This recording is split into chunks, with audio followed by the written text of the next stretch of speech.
Hello everyone, मैं doctor जागृति और आज मैं टॉपिक लेके आई हूँ हाई फ्रीक्वेंसी करंट में। सबसे पहले हम पढ़ेंगे एसडब्ल्यूडी। तो एसडब्ल्यूडी शुरू करने से पहले हाई फ्रीक्वेंसी करंट क्या होता है, जिसमें कि फ्रीक्वेंसी हमारी यूज हो रही है मोर देन 10,000 हर्ट्ज, उसको हमने हाई फ्रीक्वेंसी करंट्स में कैटेगराइज कर दिया। ओके, हम जो पहली मॉडलिटी पढ़ रहे हैं उसका नाम है short wave diathermy. As it name implement short wave diathermy, मतलब शॉर्ट वेव्स हम जो यूज़ कर रहे हैं उसको इंडिकेट करता है रेडियो वेव, जो कि होती है हमारी स्मॉलर वेवलेंथ्स की। और डायथर्मी मतलब कि हम हीटिंग के थ्रू अपनी हीलिंग प्रोवाइड कर रहे हैं। ठीक है, तो मतलब हीलिंग प्रोवाइड हो रही है बाय हीटिंग मॉडलिटी, और जिसमें कि हम एक रेडियो फ्रिक्वेंसी के छोटे छोटे वेवलेंथ्स यूज़ कर रहे हैं। इसमें हम जो फ्रिक्वेंसी यूज़ कर रहे हैं वो है 27.12 मेगाहर्ट्ज, और हम इसमें वेवलेंथ यूज़ करते हैं 11.06 मीटर्स की। ओके, एसडब्ल्यूडी को हम यूज़ करते हैं क्लिनिकल एप्लीकेशंस में, ताकि हम पेन को कंट्रोल कर सके बाय हीटिंग मॉडलिटीज़। तो हम इसके डायरेक्ट फिजियोलॉजिकल इफेक्ट्स के बारे में बात करते हैं, जो डायरेक्ट और इनडायरेक्ट इफेक्ट्स होते हैं। इनडायरेक्ट इफेक्ट मतलब जो हम डायरेक्टली अपने एक मसल या टिश्यू पे नहीं कर रहे, लेकिन हमारे बॉडी के थ्रू उसमें इफेक्ट पड़ रहा है। डायरेक्ट मतलब कि हम डायरेक्टली ही हम तुरंत हम उसमें बढ़ा रहे हैं। अब उसमें क्या हो सकता है, जब हम हीटिंग प्रोवाइड कर रहे हैं तो हमारा वैसोडाइलेटेशन होगा, तो उसकी वजह से ब्लड फ्लो ऑलरेडी बढ़ेगा। तो जब ब्लड फ्लो बढ़ेगा तो मेटाबॉलिज्म इंक्रीज होगा ब्लड सप्लाई, क्योंकि गर्म करने से वैसोडाइलेटेशन हो रहा है। ठीक, जब वैसोडाइलेटेशन हो रहा है, ब्लड सप्लाई अच्छा है, तो नर्व के सिग्नल्स अच्छे जाएंगे, तो effects on the nerve increase होगा।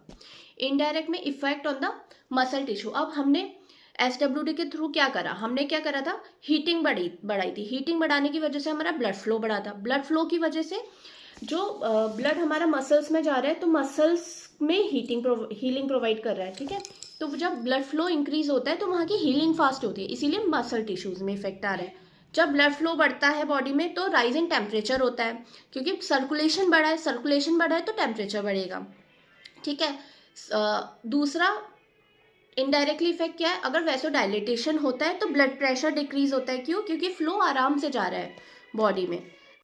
Now the therapeutic effects of SWD. तो उसमें क्या होगा हमारा, सबसे पहले हम लोग इसको रिमेटॉइड अर्थराइटिस या फिर जो भी क्रॉनिक कंडीशंस होती हैं पेन रिलीफ की, उसमें हम यूज़ कर सकते हैं। इन्फ्लामेशन अगर हमारा बहुत क्रॉनिक है, क्रॉनिक मतलब कि हमारा इन्फ्लामेशन अभी का नहीं है, हमें कोई बीमारी की वजह से या फिर किसी कंडीशन की वजह से हमें इन्फ्लामेशन बोले तो स्वेलिंग, अगर हमारा वो काफ़ी टाइम से है, क्रॉनिक बन गया है, तो हम उसको इसके थ्रू ट्रीट कर सकते हैं। जैसे कि कैसे कंडीशंस होती है, जैसे कि रूमेटाइड अर्थराइटिस होता है, ऑस्टियोआर्थराइटिस होता है, कार्टिलेज की कोई प्रॉब्लम है जहाँ पे ब्लड सप्लाई नहीं बढ़ रहा, कैसे ट्रीट हो जाएगा, क्योंकि हम ब्लड सप्लाई बढ़ा रहे हैं उस रीजन की। ठीक है, ट्रॉमेटिक कंडीशन जैसे हमारा फ्रैक्चर हुआ, ठीक, अब उस एरिया का क्या है, हमने उसको इमोबलाइज कर दिया था तो ब्लड सर्कुलेशन कम हो गया था। अब हमने उसको इमोबलाइज करा है तो हम पहले हीटिंग मॉडलिटी के थ्रू उसको ब्लड फ्लो को बढ़ाएंगे ताकि वहाँ की हीलिंग अच्छी हो जाए।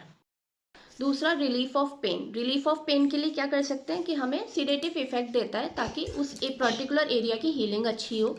ठीक है, और डिग्री ऑफ हीटिंग की वजह से हीलिंग अच्छी होगी तो हमारा रिलीफ ऑफ पेन भी हो। मसल को रिलैक्स करता है, as I told you earlier, the reason is same. अब मेथड ऑफ एप्लीकेशन, अगर हम क्लिनिकल बेसिस की बात कर रहे हैं तो हमारा मेथड ऑफ एप्लीकेशन क्या होगा, उसमें दो है, कंडेंसर मेथड या फिर capacitor method, cross fire method. ठीक है, तो हम बात करते हैं कैपेसिटर फील्ड मेथड की।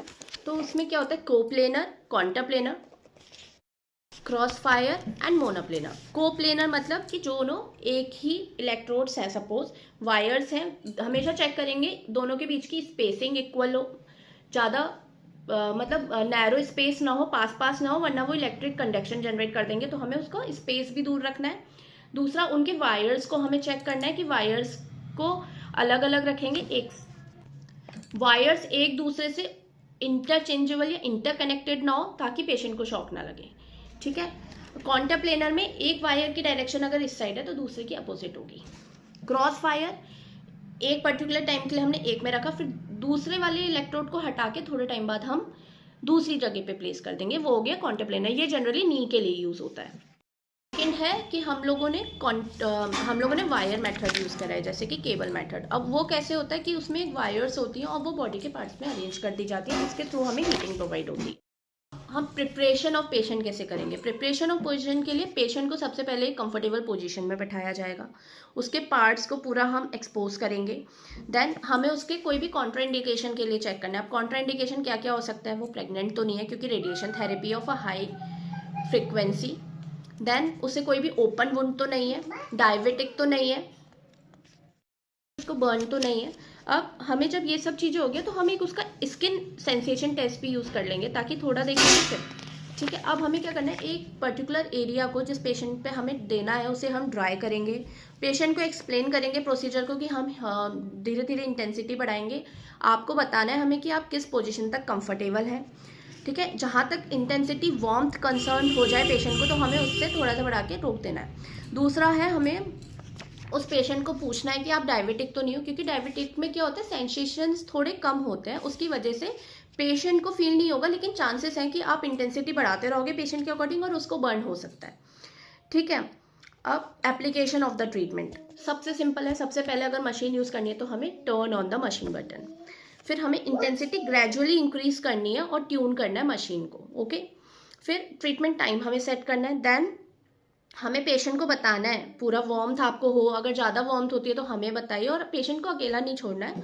ठीक है, और उस एरिया को भी अकेला नहीं छोड़ना है। कॉम्बिनेशन में क्या, जैसे ही ट्रीटमेंट टाइम ओवर होता है हमें टर्न ऑफ द मशीन करनी है, रिमूव द मशीन। फिर हमें पेशेंट के एरियाज़ को देखने की कोई स्कार तो नहीं है, कोई अरिदीमिया रिएक्शन क्या तो नहीं है। अरिदीमिया मतलब कि रेडनेस हो जाती है एक टेम्प्रेरी एरियाज़ के लिए। ठीक है, एक्यूट कंडीशन है तो treatment time of 10 minutes is more than sufficient. अगर क्रॉनिक या सब क्रॉनिक कंडीशन है तो उसमें क्या होता है, 10 मिनट्स के।